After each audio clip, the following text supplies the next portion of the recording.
I don't know, ma'am. I believe he is. He's making sounds, and you can hear the sounds in the background. She's giving you instructions. Go get a towel, a clean towel. Can you press it? You go and you follow instructions. All right, there's an officer outside.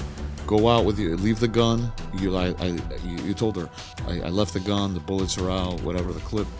And go outside with your arms up. You followed everything to a T.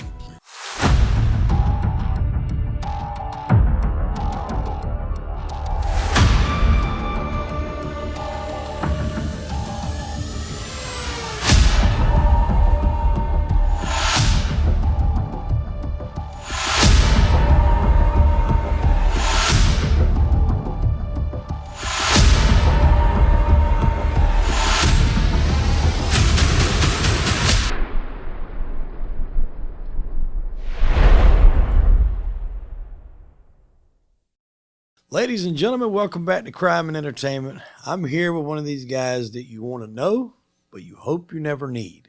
Please welcome one of the best criminal defense attorneys in New Jersey, Alan Peyrouton. How you doing, Alan? I'm good, Wade. Thank you. Thank you for that introduction. I don't know if I'm the best. I just know that I give every case everything I got. If I'm any good, it's because I stood on the shoulders of giants. So I've had some exceptional mentors. Really exceptional criminal defense attorneys who helped me over the years. So I'm a workaholic. I love what I do. I love helping people. I want to thank you for having me, and I want to thank you for everything you're doing because your story is fascinating. I've studied you in great detail. Thank you. I've watched countless hours of your interviews. There are a lot of things I want to talk about because it's so educational. It's on many levels textbook what happened to you, and the way you tell it is virtually the same every time, which obviously goes to your credibility. I do want to share some of my first impressions whenever you're ready. Yeah, absolutely. When I first heard what happened to you, so it's up to you. Whatever you want to do, if you want to get into your case, because I think that's a good point. That's a good context that we can refer to for any questions you have for me. Yeah, let's start with that. What is your we'll get into the kind of the reason why we brought you on, which pertains to like I didn't know anything going into when this happened. I didn't know what to say, what not to say, who to talk to. Do I need a lawyer? I was just under the impression, hey, I was within my rights to do so. I thought everything was going to be good, and obviously it wasn't. But, hearing it from a lawyer's perspective, what was your first impression? Well, first of all, it's a situation which happens all over the world. It's a situation that happens a million times a day. And the situation I'm referring to is you're married. Yep. You have children. You're having some issues. You discuss, contemplate a divorce. You take some steps to move forward with a divorce. There's a separation, correct? So that happens everywhere. Yeah. Right? And then, as we all know, life happens, and your wife, soon-to-be ex-wife, if the divorce goes through, is dating someone. And when it comes to make a decision, when it comes time to say, you know what, I want to go through with the divorce, she's having second thoughts. She's considering reconciliation. You guys are talking, right? And now the gentleman that she's dating is after 6 months, I believe. Is that accurate? It was around 6 months, and they were starting to kind of dissipate. She has to break the news to him. She has to break the news to him. Listen, I'm going to get back with Wade. Thank you, but I'm moving on. He does have a very poor reaction to it. I believe he destroys her phone. Yes. Okay. So, again, watching it for the first time is of tremendous value to you, my impressions. So he destroys her phone. Right then and there, she should have, I want to be very careful with the use of the word should, because I'm not casting judgment on anybody. I'm not saying you did this wrong. I'm just saying, let me use another word. One of the options she had was to file for a restraining order, perhaps press criminal charges for destruction of property. In Jersey, we call it criminal mischief, and get the distance there. Okay, it didn't happen that way. You receive a phone call, I believe, a text. You receive a text at 12:30 in the morning, 1 a.m. You did study this case. Oh, of course. And you're watching TV, and you did strike me in all of your interviews as a Southern gentleman, someone that was raised with right values, with honor, with integrity. And the text is, "Are you awake?" And you respond, "Yes." I would never have responded. Okay? Yes. Well, let's get together. I want to meet you. Let's talk. So, being a man, you're like, all right, the dude wants to talk. You guys agree on a neutral place. It's your friend's garage. So, if I was sitting there next to you, I would have said, bro, don't respond to that text. All right? Respond tomorrow. Don't meet with the guy. Maybe have a phone conversation with him at most. If you're trying to convince me or persuade me, I want to meet with him. It's man to man. Let's talk like men. I'd say, all right, let's do it with 1,000 witnesses. Let's do it maybe at church. Yeah. Let's do it in front of a police station. Let's do it somewhere that it's safe. Okay. And max, Wade, I'll let you talk to him for 10 minutes. Just see what he wants to tell you. It's cool. I get it, and move on. It didn't happen that way. Right. You go to the friend's garage and there's drinking, there's alcohol. All right. So now we know that alcohol impairs judgment. So you spent what, an hour and a half, 2 hours there? It was a couple hours there. All right. And way too much, bro. Yeah. Way too much. Just knowing that he had destroyed her phone, that he wasn't happy with what was happening, okay? And I want to pay respect to the gentleman. I don't know him. I understand he has a family. He's not with us anymore. So I'm just speaking as an attorney, factually. Fine, you go. There's a third person there, there's a witness, peacekeeper. A lot of things are said. A lot of things are discussed. Now he needs a ride, right? Your friend's shutting down and gets in your car. I would never have let that happen, get in my car. Then he has some kind of an emotional breakdown where he's remembering something that happened in the war. And the way you described it was, he pulled at your heartstrings. You were feeling bad for the dude. You were feeling compassion for the guy. Yeah, he cried. I mean, he was crying. I said, when a man cries in front of another man, you have let all, seemingly, correct. You've let all gates down. So I'm just gonna go a little quicker through it because I don't want to spend too much time on this. But you somehow end up at your house. There's more shots you guys are taking. You're continuing to drink, which we know impairs judgment. Never would have let him in the house. Never would have let him in the car. Then he goes to use the bathroom. There's a switch. We don't know what happens in the bathroom. Which, incidentally, I have a quick question. Was the toxicology ever run on what was in his system? He was 3 times illegal limit in alcohol. Correct. He had prescription pills in his system because he was diagnosed with PTSD. Okay. And he also had a trace of steroids that he had took that evening. Okay. So it begs the question, when he went into that bathroom, did he take something? Because that switch from chilling with you and being cool and you're feeling like, all right, we made progress, we have peace, everybody's moving on.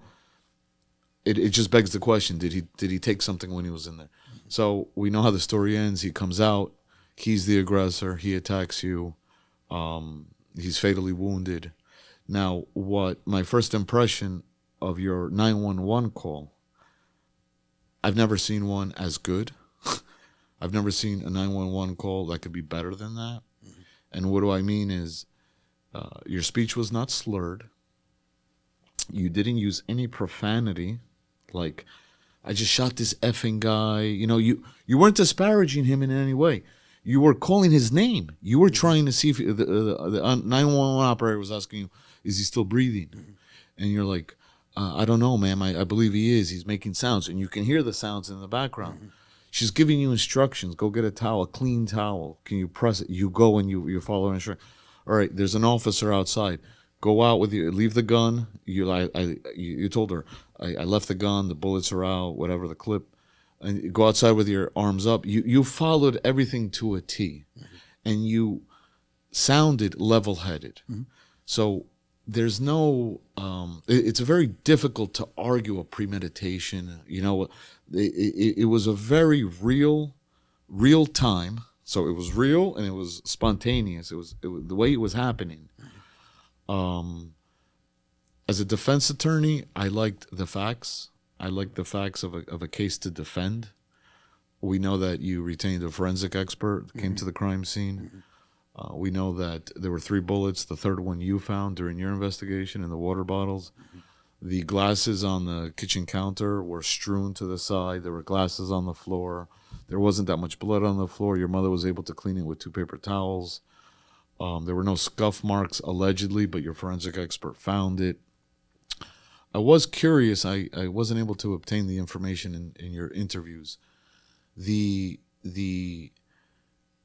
forensic, was he able to determine whether the bullet was shot at close range? Yes. Because I'm sorry to interrupt you. I know that he was able to trace the trajectory. Right. But the gentleman was wearing 3 layers. You had white T-shirt or white long sleeve on. The blood splatter issue came up. Yep. So I get that part. But was the forensic expert able to determine whether the gunshot was a close range? Well, the way he broke that down was because the proximity where we were at in the kitchen, when the 2 bullets that went through and through, one hit the refrigerator handle and ricocheted and hit the wall, which they found in the wall. The other one went into the water bottle. So the police's theory is he was further back, and I would have shot, that I just shot him. That was their theory going off. Well, if you do that, the trajectories don't line up. They would have more been through and through. Right. The bullets wouldn't have had a chance to V apart. Interesting. Had he been further back, they would have come through probably both hitting the refrigerator door. Right. Because he was so close, they had the chance to V out. And one of the shells actually ejected and landed in the kitchen sink because they eject, back and to the right. One of them landed in the sink. So they said, well, if it landed in the sink, he didn't know it was in the sink. He didn't scour around looking for that, which I didn't. I didn't even know that till probably years after. I seen a picture of a shell casing in the sink. They said, well, he had to be standing here. Had this guy been the way he was laying, had he been any further back, he would have fell up against the refrigerator. Right. So he was able to determine that, yes, we were in close proximity. Right. So what I want your audience to understand is all those facts make the difference between yours resulted in a dismissal. And I do want to talk about that because that's very interesting. But all those facts result in either a conviction of life or a hung jury. Yeah. Or it could be an acquittal. In your case, it was a dismissal. There was another. So you're in the police car a couple hours. You need to use the bathroom.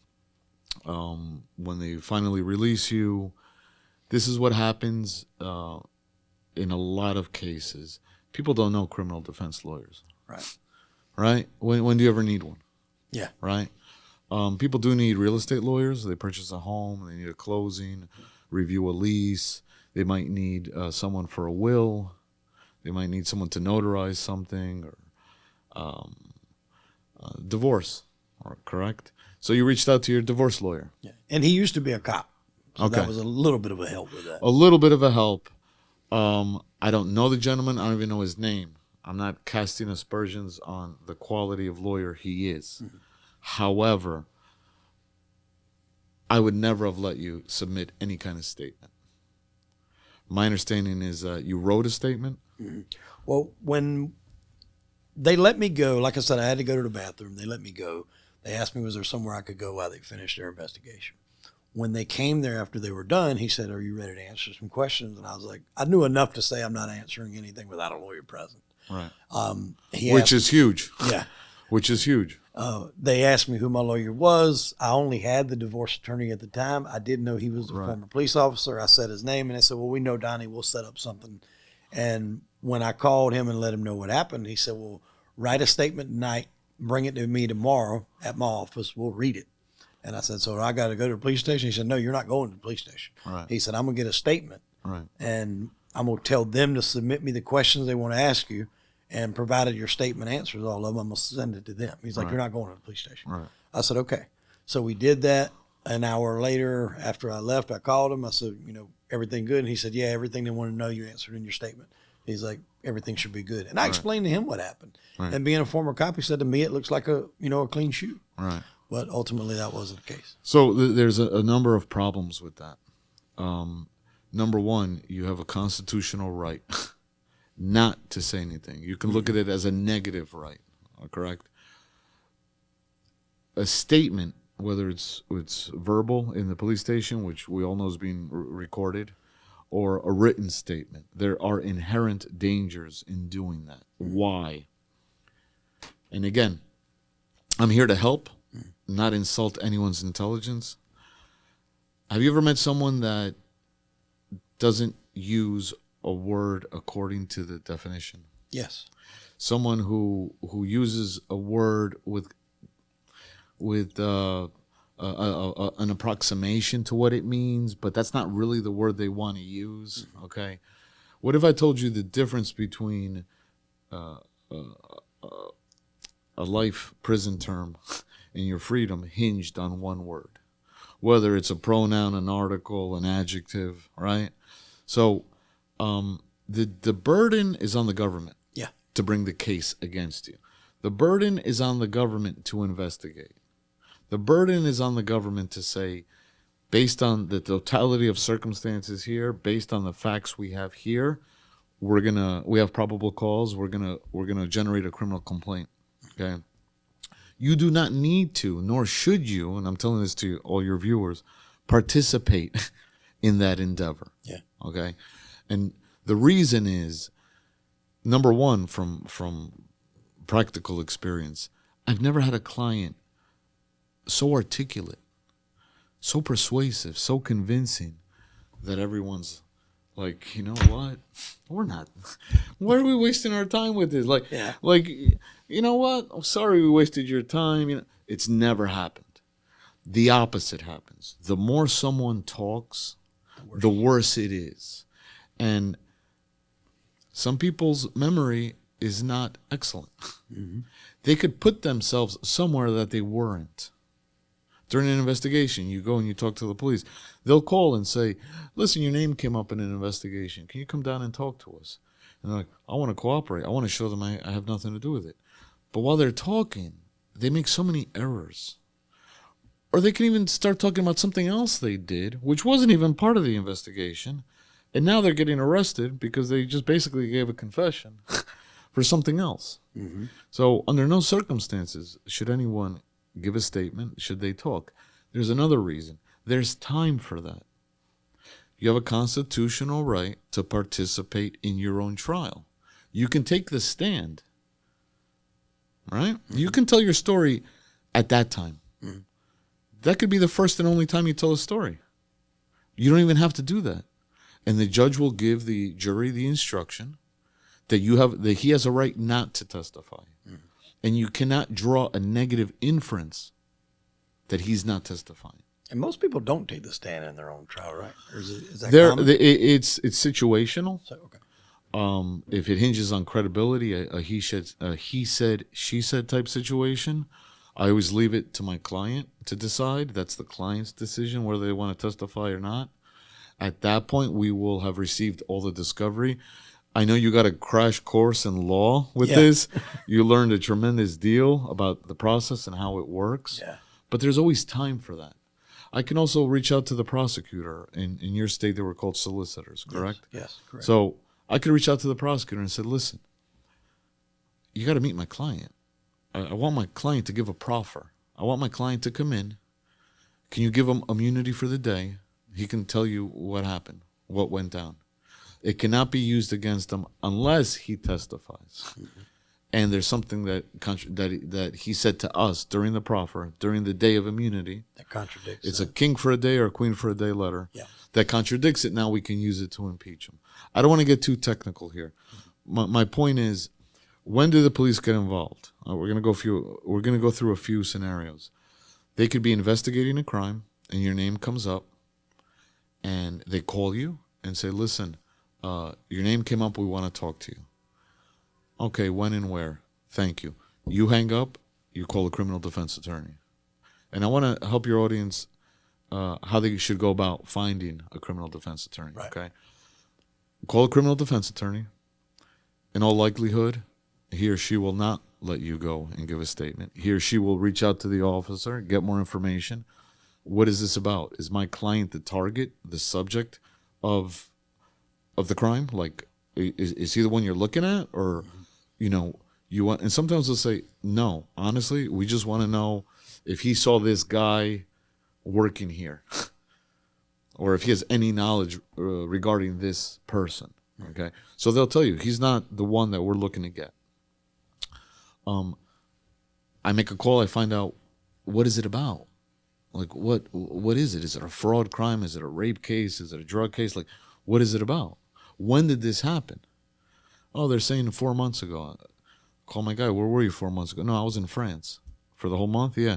Give me the proof. Give me the passport with the stamps that you left the United States, that you entered France and came back. I want to see your passport. I want to see your hotel papers. I want to see the airline. I want to see the pictures. Not so reliable because nowadays they can Photoshop anything. Yeah. But the point being is, your first call is to a defense attorney. If law enforcement reaches out and says, "Can you come in?"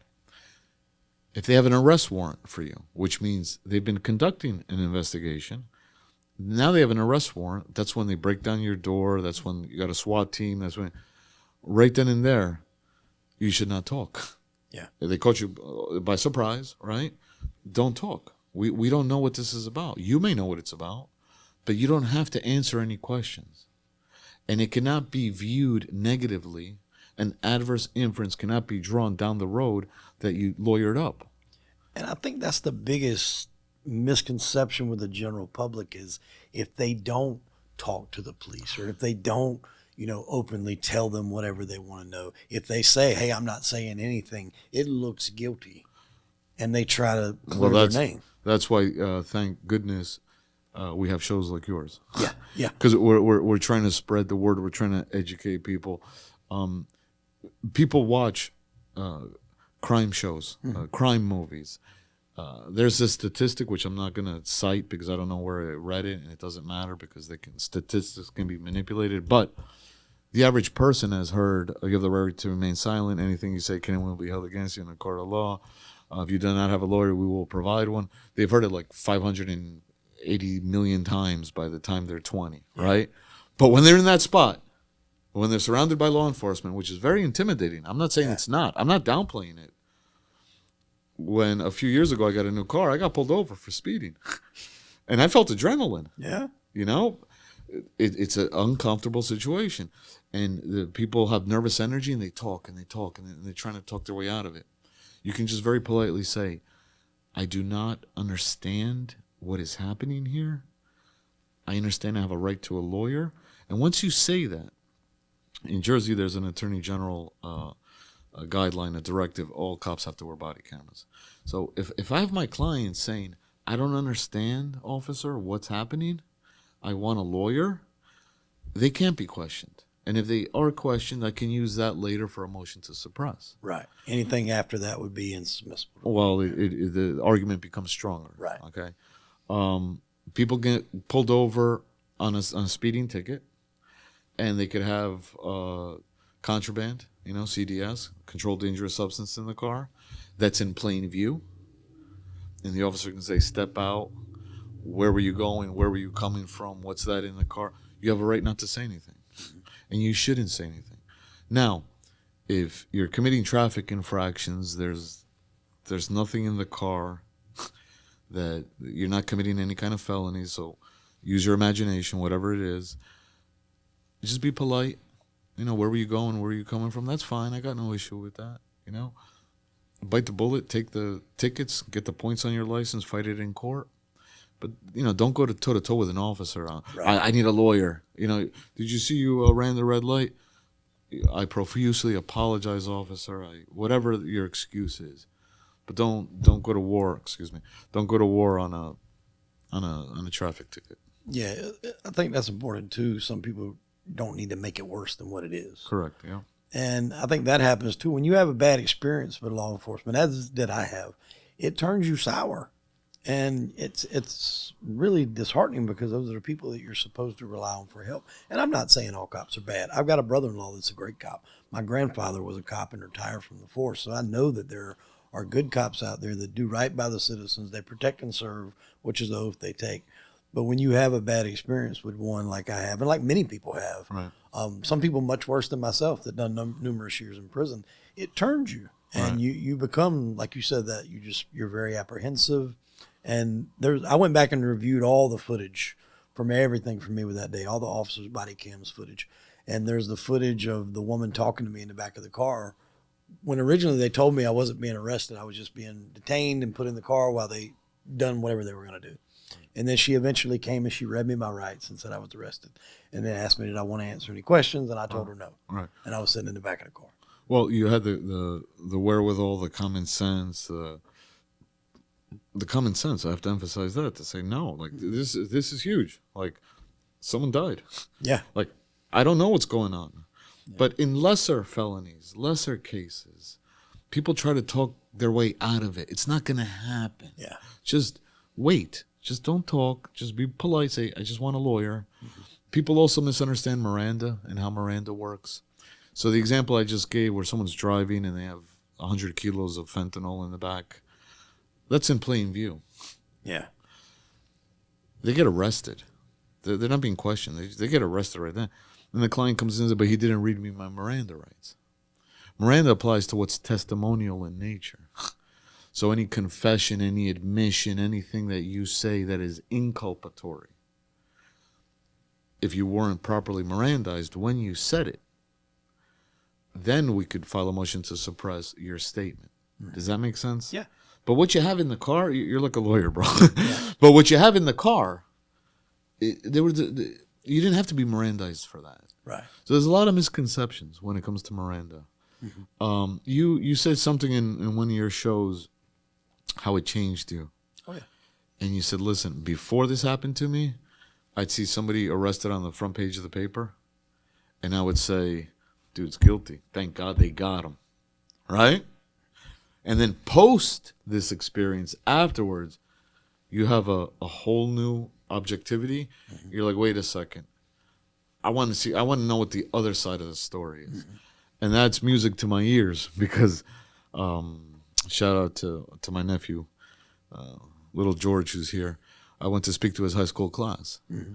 And the first thing I started with is everyone in this room has been accused of something. And they're like, I'm a criminal defense lawyer. They're like, I haven't been accused of a crime. I said, no. Think wider. You've been accused of something in your life.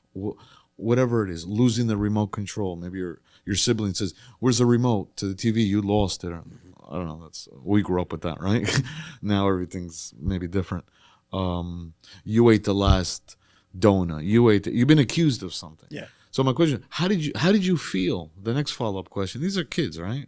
How did you feel when you were accused? Mm-hmm. Not good. And then the question is, how do you prove a negative? How do you prove you didn't eat it? You didn't have a surveillance camera in your kitchen.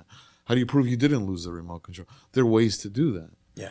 But I had a mission to impress upon them the necessity to remain objective, the necessity to remain detached, the necessity to withhold judgment.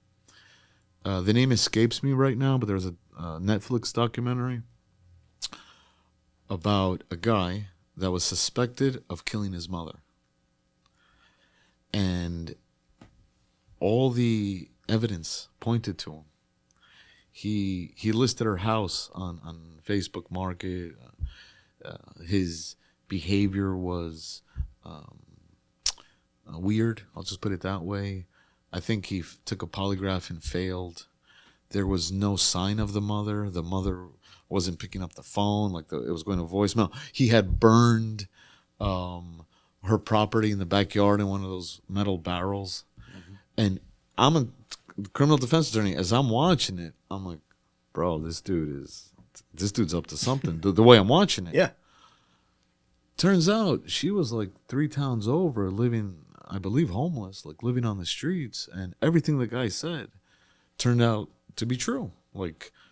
he thought he had a right to sell the house. He thought he owned it, or like there were explanations for what happened. Yeah. But as you're going through it, and you're getting piecemeal this and that and that, so as I ask all your audience members, and I ask everyone to be objective when it comes to these cases, you have to appreciate also the prosecution, the way they see it, the way law enforcement sees it. I can guarantee you that law enforcement wasn't twiddling their thumbs at night saying, "Oh, Wade, we got to get this guy Wade." They get a call. They show up. In their mind, there's a love triangle. Yeah. So it wasn't a deliberate, malicious. It's how do you explain it? Did Wade lure this guy to his house? Did what really happened? So it's a very difficult thing to do. It's a very difficult thing to do, to say they have someone died. They have his family. Like they weren't there. How does it look? How can it look? How could it possibly look? And that's what defense attorneys are for. Yeah. So one of the things I wanted to talk about was how do you go about finding a criminal defense attorney? Okay, I know you were hearing the same name, Andy Savage, and I never had the pleasure of meeting him, but from everything you said and the way he did things, he's an excellent lawyer. Last name fit. That's priceless. That last name. Yeah. Mine is a little difficult to pronounce, but Savage is it's a beast. It's a cool last name. The way you described him, the way he came across was humble, hardworking. I think he told you to come to his office at 7 a.m. Yeah. He listened to you, I believe, patiently, respectfully. He says, "Well, what are we doing here? Like, what's going on?" Right? Everything he did was appropriate. The steps he took, the preparatory phone calls. "Listen, Wade, I'm going to surrender you on Sunday." I usually like for my clients to sit in jail a little bit. And you're thinking, what's going on? Yeah. Right? That's a good dude. That's a good guy. That guy cares about his clients. So if you're in a situation where you need a criminal defense attorney, and I think your audience will find value, you really need to trust your gut, your heart, like how you feel talking to that person. Because if you're speaking to someone who's boasting about all the cases they won, guess what? What does that mean for you? Yeah. I could have won 150 million cases, but I lose yours? If he or she are boasting about the relationships. "Oh, I know that prosecutor, I know that judge." What's the implication? They're going to do some backdoor deal? Nobody's going to jeopardize their license. Okay? We're all professionals. I know just as many prosecutors and judges as the next defense attorney. I never say, "I know him." For what? To make you think that I got some sway that another attorney doesn't, or that we're going to do something unethical? That's never going to happen. So when a client asks me that, "Oh, do you know the judge?" Yes, I know them. We all have professional relationships. If by your question you're asking if you're going to get special favor, like some kind of old school mafia movie, right, that's not happening here. Like it's evidence based, it's law based. If you meet with an attorney that's condescending or arrogant or is constantly interrupting you, you have to realize you're in a relationship with this person. It could be a year. Your case was 5. 5 years, yeah. Right? So, number one, you really have it in you to deal with someone that's going to be talking to you and making you feel like you're less than? Mm-hmm. And what do you think the likelihood is if he's arrogant with you? How's it going to be with a witness, a prosecutor, a forensic expert? I don't go into a prosecutor's office demanding anything. Mm-hmm. I'm there to collaborate. I'm there to share evidence. What do you have? This is what I have.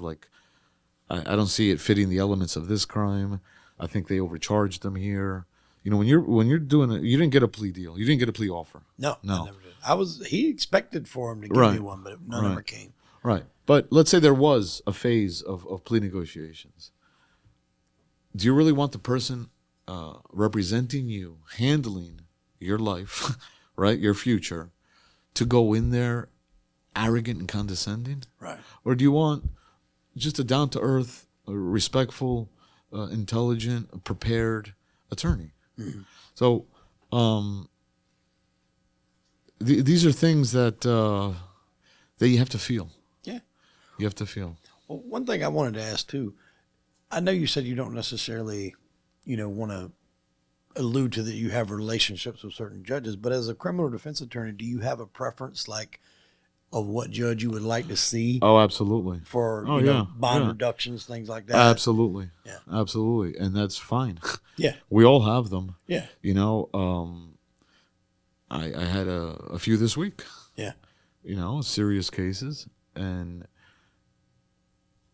I have colleagues, and we see each other in court, and it's like, oh, who do you have today? No, I have in Jersey we call them detention hearings. Right. Because New Jersey did away with bail. Right. There's some exceptional rare cases where there could be a mixture of monetary bail and release conditions. But yeah, we talk with colleagues and like, who do you have? Oh, I have a XYZ, and you're like, oh man, it's true. Like, yeah, because you're familiar with their tendencies. Right. We all have filters. Mm-hmm. We all have a way of seeing the world. We have a way of perceiving the world. Mm-hmm. So law enforcement, prosecutor's office, the same facts in your case, which you and your defense attorney and your forensic expert, this is what we have to make clear. The facts haven't changed. Right. They're called facts beyond change. Mm-hmm. The amount of bullets, who was involved, the address, the fatality, correct? Mm-hmm. The 911 call is recorded. They're facts beyond change. So you get law enforcement prosecutor's office, they're looking at it through their filters. And they're like, this guy was about to get divorced. We know divorces can be messy. This other guy's dating the wife. This is probably a jealous husband. I'm making it up. Yeah. But I don't think I'm far off. No, I guarantee that was the narrative that they went with. Right. But can you blame them? No. Right? So then you and your defense attorney and your forensic, you're laying it out how it happened, and we're telling a story, right? Mm-hmm. Everybody's got a story. It's a story. This is what happened to you. Unforgettable. Mm-hmm. And you're being honest, and you came off genuine. Mm-hmm. In every interview I saw you in.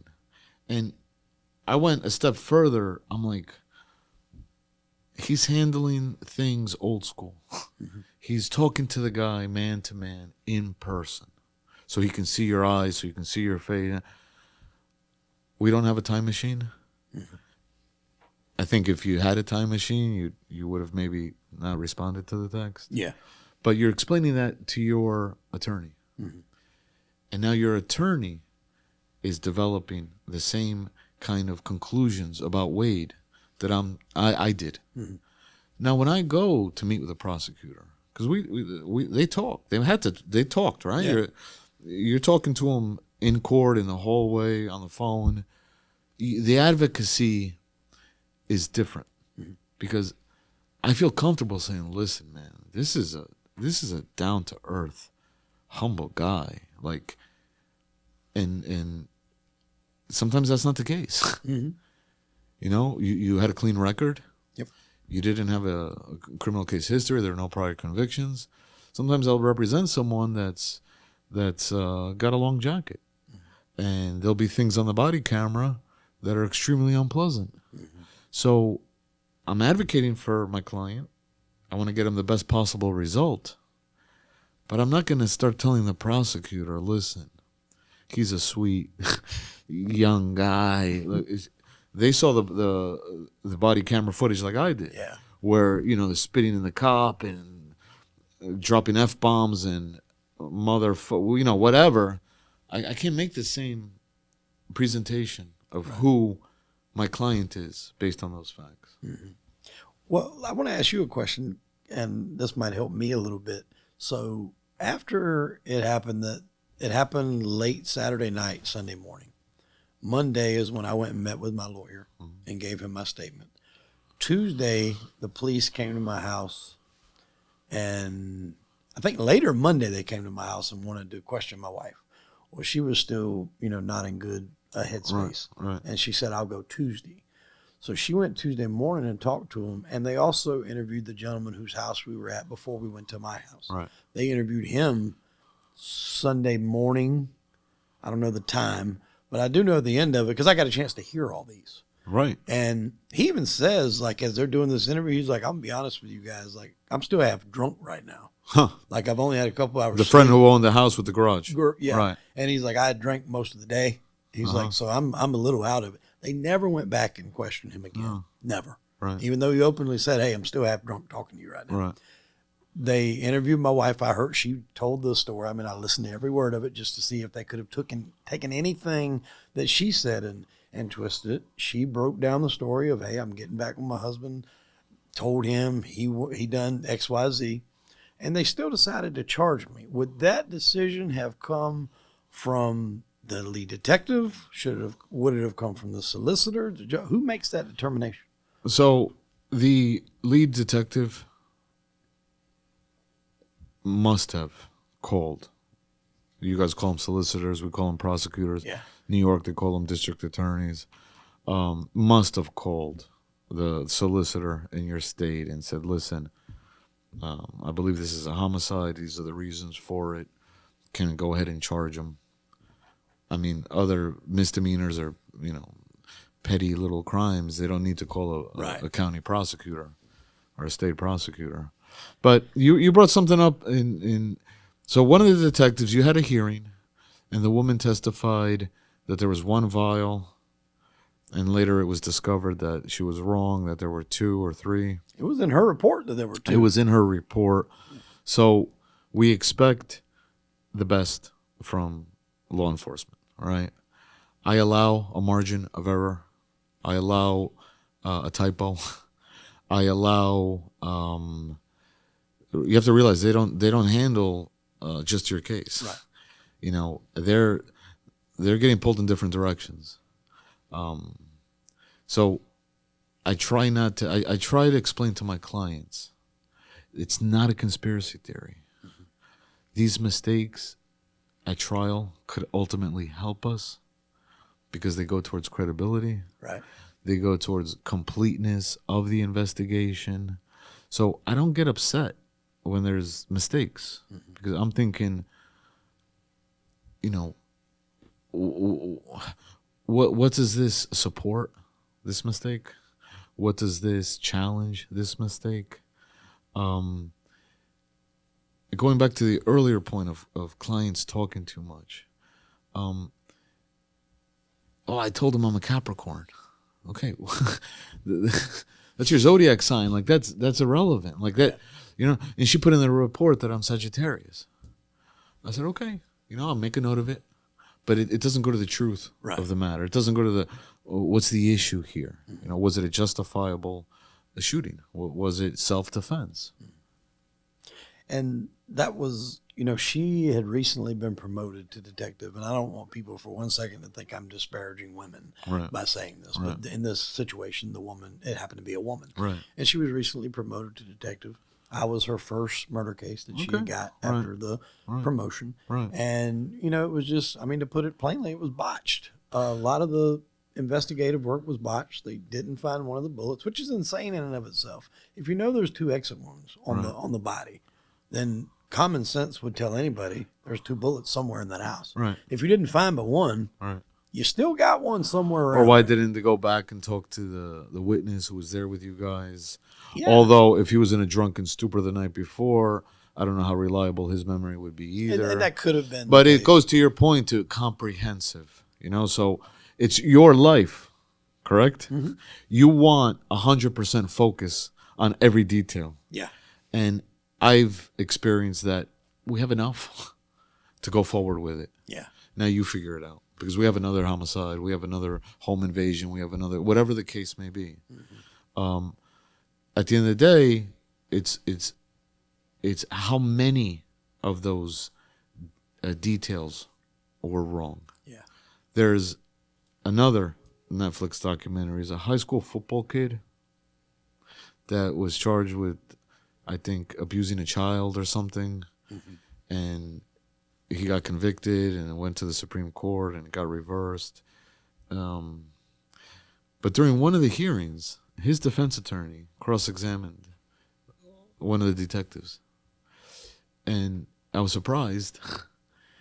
The detective's response, the defense attorney said, "What is your role as a detective? Like, what are your jobs and duties?" And instead of saying, well, you know, we gather as much evidence as we can, we interview witnesses, we gather surveillance, we take prints from the scene, we collect DNA, he said to arrest people. And you could see everyone in the courtroom was like, you know, that's not your role. Yeah. You know, you're an investigator.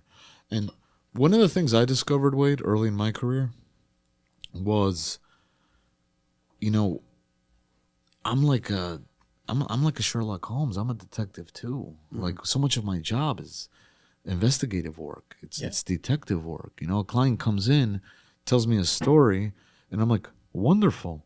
Can we back it up? So now I have private investigators who are retired state troopers, who are retired cops. You know, they go and collect evidence for me. So I'm not being a lawyer when I'm doing that. Right. I am, in the sense that this is what I need. That's what I need. I don't need this. I need that. And that I'm kind of guiding the investigation. But, you know, we have to be detectives ourselves. Yeah, very much. I mean, your job is to prove what they're saying. Their job is to prove that you're lying. Right. And, I mean, it's very much a cunning game of cat and mouse. And, you know, the detective that was over my case, you know, since that she got demoted.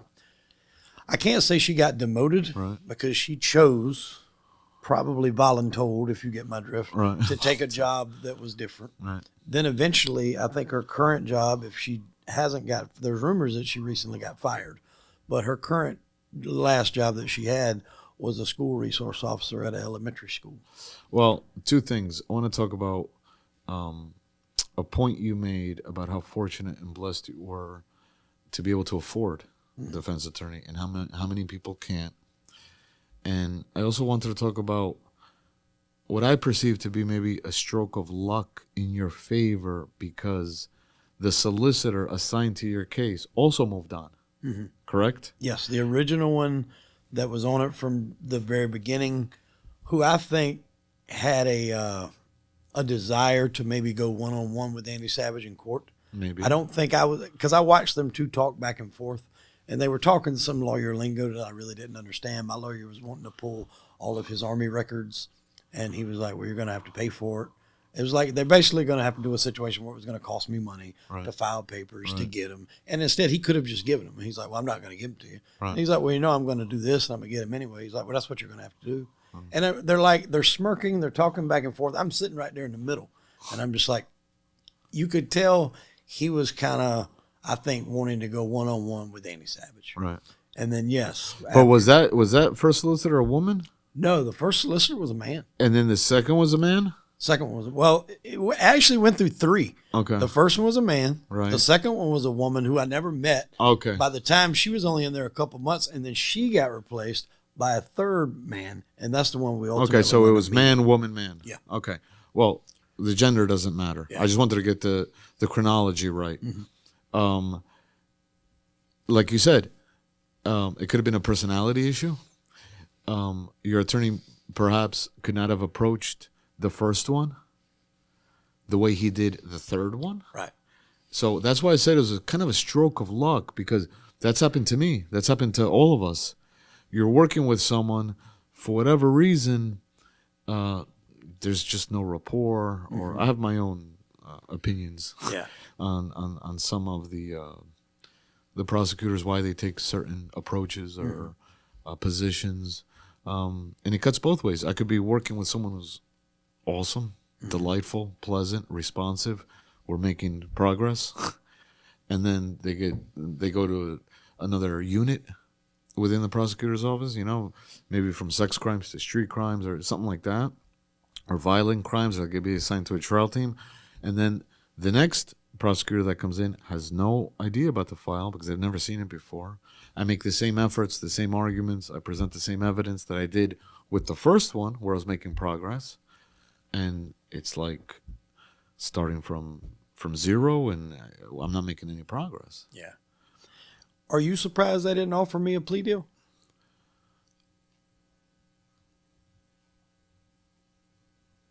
I was.